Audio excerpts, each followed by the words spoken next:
Ed Sterling. You're listening to the Zero Hour. Rest your eyes.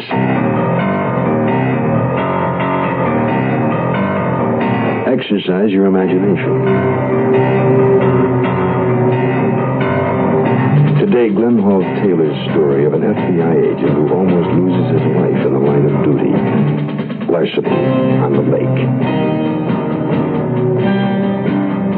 Starring Bob Crane. In the Mutual Broadcasting System presentation of The Zero Hour.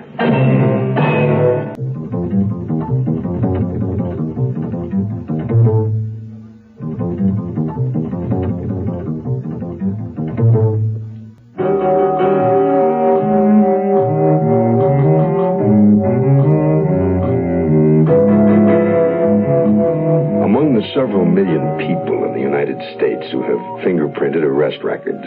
Hundreds possess exceptionally fertile imaginations and sharp cunning. They lay their plans as shrewdly and carefully as an army readies an offensive. Their scouts move out in front to seek vulnerable attack points. Scouts record the movements of a watchman. Scouts find the best escape routes, the locations of automatic alarms, and learn how they may be deactivated. Today's drama concerns such an operation and how its foe, the Federal Bureau of Investigation, meets the challenge. At an FBI field office in one of the Great Lakes cities, Agent Jim Snyder is reporting to Agent in Charge Medford. Morning, Mr. Medford. I'm Jim Snyder. Good morning, Snyder. Glad to have you with us. When did you get in? Landed at the airport half an hour ago. Well, sit down. I'll explain why we had you transferred to this office. No, thank you. We've had a lot of thefts along the lakefront lately. We're convinced it's the work of a well-organized gang. Well, how come the thefts are under our jurisdiction? Well, they weren't until last night's job, when they stole 10 shipping cartons of cameras belonging to the Army. Any of the men identified? No, the few times they've been seen, they wore masks. How about the boat? It's been described as a fishing boat. Now, we've checked all registrations. Nothing's turned up. Wouldn't a fishing boat be a little slow for a getaway? From the reports we've had, the boat apparently had a souped-up engine. It roared away from each job. And no leads, huh? Just one. The police checked on boats at every fishing village on the North Shore. One of the boats had been out each night that a dock had been raided. And on each of those nights, it had returned without any fish. Any idea who owns the boat? Yeah, a man called Slim Wilcox. He has a crew, and the captain is Peter Cassidy. We know anything about him? Well, we know that Wilcox and Cassidy have criminal records. They've been brought in for questioning? No. First of all, their boathouse isn't large enough to hold the loot, so there'd be no evidence. And what's more, they've been commercial fishermen for 15 years, so they can justify their boat and their business. Can't the cameras be traced through their serial numbers? A list of the numbers has been circulated, but it'll take time to get a feedback. We just got a break, which might help us crack the case sooner. What's that? This morning on Route 53, a tank truck had a minor accident. The police picked up the driver and learned the tank was full of diesel oil consigned to Slim Wilcox. Diesel oil? For the boat? That's what we figured. We found the name of the man who sold the oil as Mac Franklin. We sent Wilcox a fake message from the driver of the truck saying the delivery would be delayed a couple of hours. And that brings us up to you, Snyder. You want me to deliver the oil, is that it? Yeah, if you volunteer, it's up to you. I'll do it. You sent for me, sir? Yeah, come in. Gene Douglas, meet Jim Snyder. How are you? Have a chair, Gene. I've just been briefing Snyder on these pier jobs. Oh, good. I take it Slim Wilcox has never seen the driver of the tank truck. No. Apparently, the Franklin guy hires drivers on a one-shot basis. He gives each one a stolen truck. When the oil's been delivered, the driver ditches the truck. Now then, when you deliver the oil, I want you to find some way to wangle yourself into the Wilcox organization. Yes, sir. We'll get you some old clothes and arrange to have you pick up the truck. What's the name of the truck driver you picked up? Danny Gray. Where do I find Wilcox? He's in a little place called Jamestown. Gene Douglas here has gotten a job as a clerk in a tobacco shop up there. You communicate with our office through him. Fair enough. And don't show any surprise when you walk into the store. The cigarette stand, 3 or 4 hotels up there, as well as the tobacco shop I'll be in, still give customers a chance to win their cigars and cigarettes with a roll of the dice. You mean they're still playing the old 26 game? Complete with the green felt board and the leather cup? Right. Someone said the more things change, the more they stay the same. It's been a long time since I played. We'll both get a chance to brush up on the game, if we can keep from being shot at.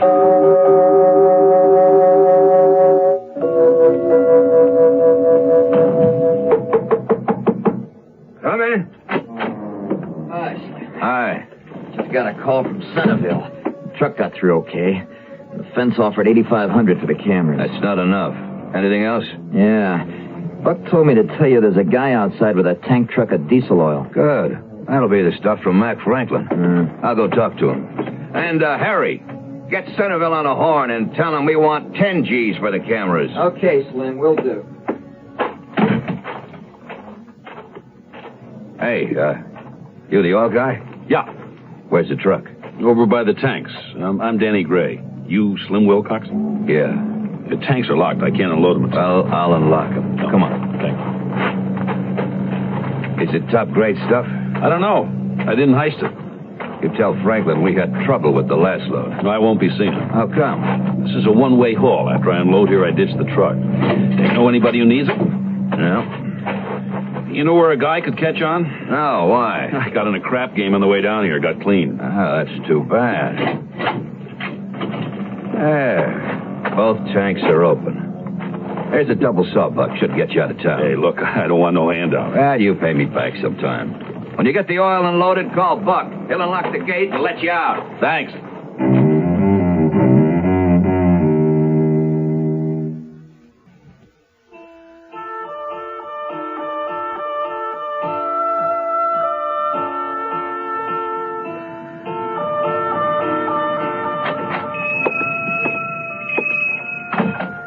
Good evening, sir. May I help you? A package of pipe cleaners, please.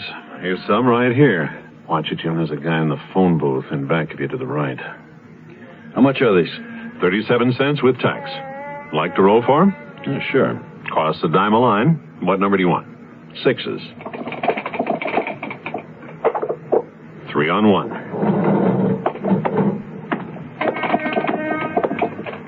That's 5 on 2. Yeah, the guy left. How'd you make out, Jim? Well, I deliver the oil, but didn't get a job. However, one of Slim's men said they're getting ready for another heist. When? Tonight, I think. Did you see any trace of the loot? No, and I couldn't spot any place where they might be keeping it. Well, if they're working tonight, we better put stage 2 into operation. Customer coming in. Well, that beats you, bud. Pay up.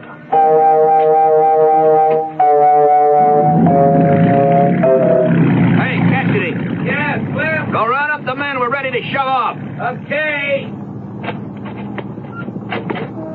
Harry? Yeah, what is it, Slim? What about the truck? We're all set. You got it straight where we make the meet? Williamstown Bridge. Right.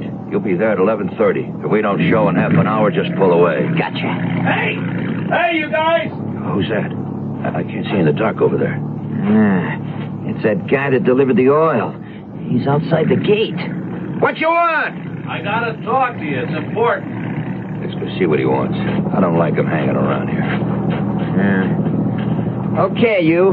What's so important? Look, I just got a tip they're gonna knock you guys off tonight.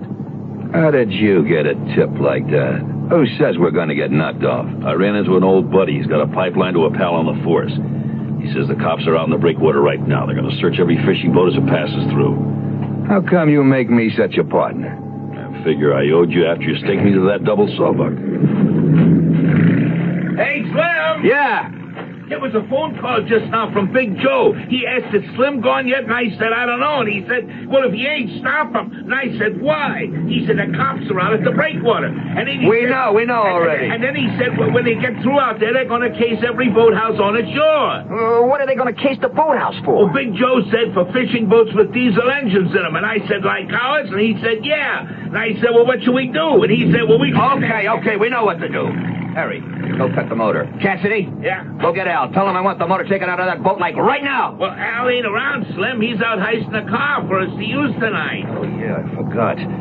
This is a lousy break. You need some help? Yeah, we need plenty. I can get that motor out for you. A big diesel? Sure, I did the same job 2 years ago in Detroit. Took the whole thing out in less than an hour.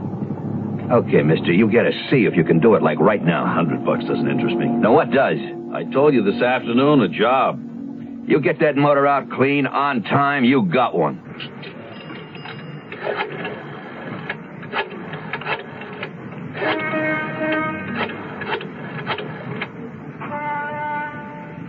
Put me through to Agent Medford, please.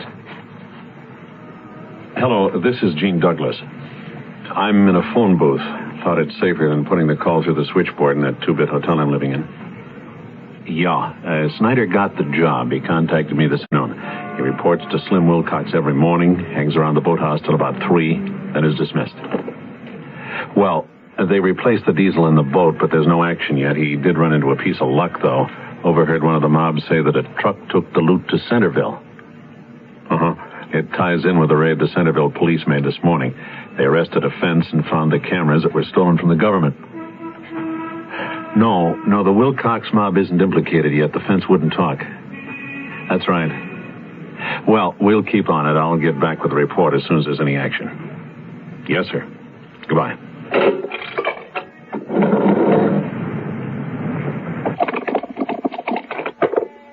Anything else, sir? Oh, that'll do it for today. 59 cents, please. Out of $1. 60, 70, 75, and $1. Thank you, sir.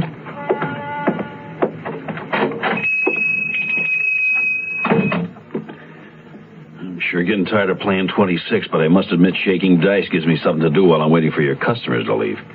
Look, I better talk fast while I have the chance. New developments? Plenty. There's action tonight. I report back at 8. They're using the boat. Are you in on it? No. They put me on the unloading assignment. Where? That's the catch. I only know I'm being driven there. Is Stage 3 in operation? No, but it will be. Are you set up? As soon as we hear from you, we'll be ready. And warn everybody on the team. They've got a regular arsenal of stolen weapons aboard that boat. Enough for a small army. That figures. Be extra careful, Jim, whatever else you do. Mm-hmm. We'll do all we can to protect you. Thanks.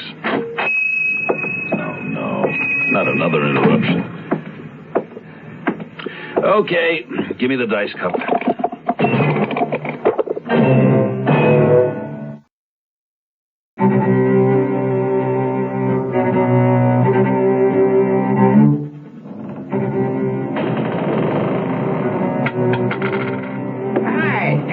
Right against the wall. Hey, that makes it an even dollar you owe me, Danny. I'm out of practice. Haven't tossed quarters since I left Vietnam. All right, watch this. Okay. Hey, that's pretty good. But I think I could beat that one, too. You're slipping, Buck. You just cut my IOU back to 75 cents. Hey, it's almost 10 o'clock. When do we leave? Whenever Harry says. He's going to drive us out to meet the boat. We're going to use the car that Al heisted. Hey, let's see you beat that one. Oh, hiya, Harry. We gonna leave? Not just yet. And you, Danny Gray, or whatever your name is, keep your hands out of your pockets. What do you mean? Well, what's with the gun, Harry? Ask him, he should know. Mac Franklin, the fellow we bought the oil from, he called to make sure it had been delivered okay. He described the driver he hired. I'll tell you something, it sure ain't this guy. Are you sure, Harry? Of course I'm sure. Hey, what's all this about? You know what it's about, you think. Now turn around. Hey, who opened that window? He did. Said the boathouse air was too stinky with the diesel fumes. Close it and lock it. Okay. All right, now give me your hand. Let's get him out to the car. We'll take him with us to meet the boat at Crawford's Point.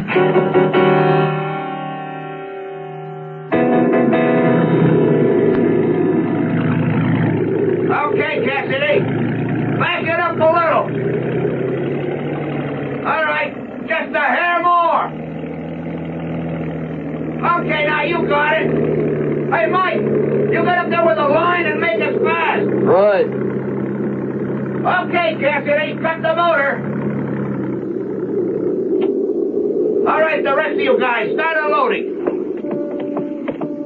Slim, everything okay? Yeah, what? Well, that guy Gray's a fink. We got a call from Mac Franklin. He blew the whistle on him. Mac told me what his driver looked like. I gotta tell you, this guy ain't even close. Is he a cop or from that Canadian mob? I don't know. Ain't nothing in his pockets to tell by. Where is he now? In the car. I got him all tied up. Al and Buck are watching him. He's still out cold from me conking him. Bring him over here and put him in a boat. When we get out to the deep water again, we're gonna lose him. Okay, Slim. And if he looks like he's gonna trap too, honk him again. Right. Hey, what's Slim say, Harry? When we head back to that boathouse, we're gonna deep six this guy. All right, now. Help me get him out of here. Yeah. Stand where you are, all of you. This is the FBI. What? Hands up, everybody. Oh, no. Turn on the floodlights, men. Cover the deck and the boat. And you two. Put that man down gently and untie his wrists. No. You okay, Jim? Whew. Hey, that was a real skull popper. Oh, boy. Hey, am I glad to see you guys. I knew you were a fink, Gray, but Special Agent Snyder to you. I didn't guess you were FBI. How'd you know where we were meeting that boat, anyway? I needed that fresh air even more than I realized at the time. What's he talking about? We had a microphone outside the boathouse window. I put it there when I opened it. Agent Douglas picked up the information on his receiver at the tobacco shop and relayed it to Medford at the field office. Hey, but you said the air in the boathouse stank. Yeah, it did stink in there, Buck. It sure did. But I think it's a lot cleaner now.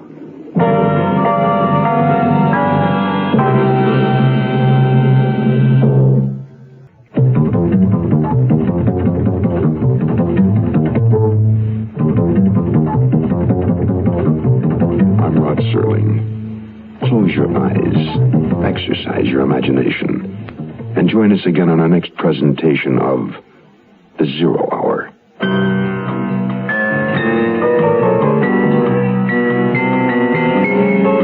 Larceny on the Lake was adapted for radio by Glenn Hall Taylor. Bob Crane was heard as Jim Sider. Featured in the cast were Marvin Miller, Mike Rye, Jerry Dexter, and Herb Ellis. Zero Hour, created by J.M. Collis, directed by Don Hills, is produced in Hollywood for the Mutual Broadcasting System by Radio Productions Incorporated. Music is composed and conducted by Stanley D. Hoffman. Rochelle Sherman, associate producer. This has been a presentation of the Mutual Broadcasting System.